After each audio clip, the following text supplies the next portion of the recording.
जरा सोचिए, यूरोप की गलियों में एक सीक्रेट नेटवर्क बस एक कमांड का इंतजार कर रहा है किसी भी शहर में हमला करने के लिए। नहीं, ये किसी स्पाई फिल्म की कहानी नहीं है, बल्कि ये इजराइल की खुफिया एजेंसी मोसाद का एक बेहद चौंकाने वाला दावा है। उनका कहना है कि हमास ने पूरे यूरोप में अपना जाल बिछा लिया है। चलिए आज इसी सनसनीखेज खुलासे की गहराई में चलते हैं।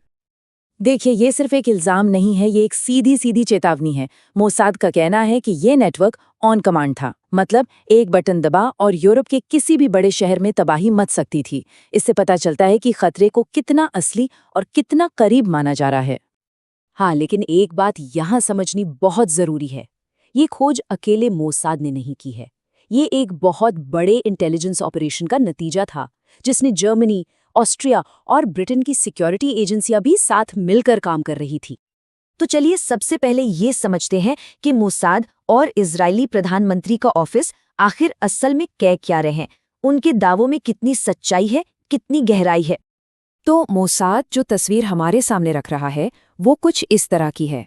सोचिए कि पूरे यूरोप में छोटे छोटे सीक्रेट ग्रुप्स यानी सेल्स बना दिए गए हैं। हथियार भी पहले से ही सेफ हाउसेज में छिपाकर रख दिए गए थे और इन ग्रुप्स को बस एक सिग्नल, एक इशारे का इंतजार था।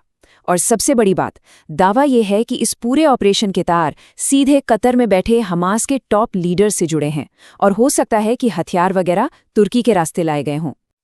अब देखिए, ये दावे सिर्फ हवा में नहीं किए जा रहे हैं। इनके पीछे पूरे यूरोप में हुई कई गिरफ्तारियों और बरामदगी की एक पूरी चेन है, जो अपने आप में एक कहानी कहती है। चलिए देखते हैं कि ये पूरी इन्वेस्टिगेशन आगे कैसे बढ़ी। इस पूरी पहेली का जो पहला टुकड़ा है वो सितंबर में वियना में मिला। वहां हथियारों का एक बड़ा जखीरा हाथ लगा। फिर इसी सुराग के आधार पर एजेंसीज अक्टूबर में जर्मनी पहुंची, जहां कई जगहों पर छापे मारे गए। और फिर नवंबर में इसी चेन में ब्रिटेन से एक और बड़ी गिरफ्तारी हुई। मतलब एक एक करके परतें खुलती जा रही थीं।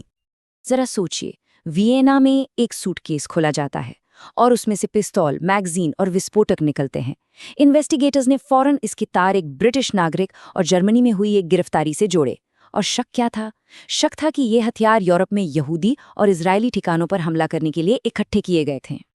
वियना से मिले सुराग इन्वेस्टिगेटर्स को जर्मनी तक ले आए, जहां और भी हथियार बरामद हुए। और यहीं पर एक बहुत बड़ा खुलासा हुआ।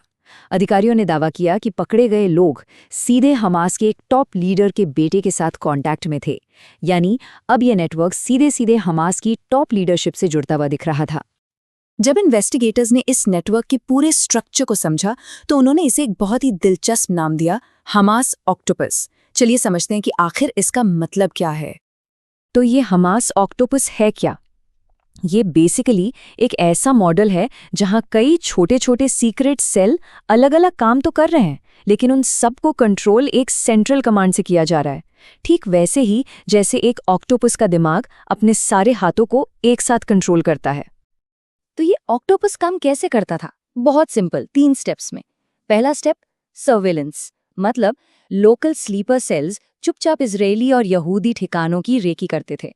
दूसरा स्टेप, हथियार छिपाना। फिर हमले में इस्तेमाल होने वाले हथियार उन ठिकानों के आसपास ही कहीं सेफ हाउस में छिपा दिए जाते थे। और तीसरा स्टेप, इंतजार। आखिर में ये ऑपरेटिव्स बस हमले के लिए गो सिग्नल का इंतजार कर रहे थे।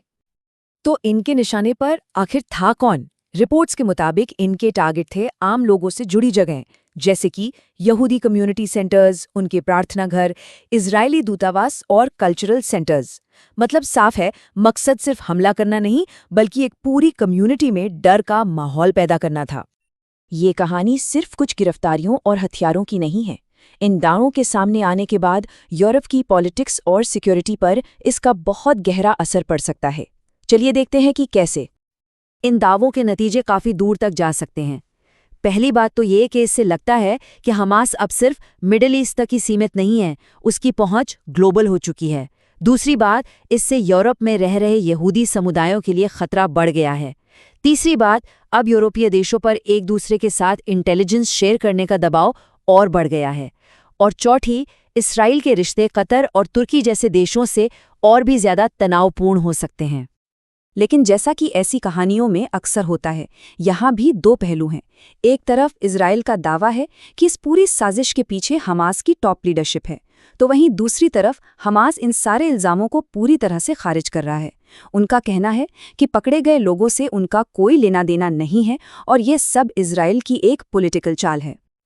तो एक बड़ा सवाल ये उठता है कि अगर मोसाद के दावे सच हैं, तो हमास आखिर ऐसा क्यों करेगा? एनालिस्ट का मानना है कि इसके पीछे कई वजह हो सकती हैं। पहली, लड़ाई को मिडिल ईस्ट से बाहर निकालकर इंटरनेशनल बनाना। दूसरी, दुनिया भर में एक डर का माहौल पैदा करना। तीसरी, इजरायली सिक्योरिटी एजेंसीज का ध्यान भटकाना। और चौथी, अपने सपोर्टर्स को ये दिखाना कि वो अभी भी कितने ताकतवर हैं। तो आखिर हम हैं कहाँ?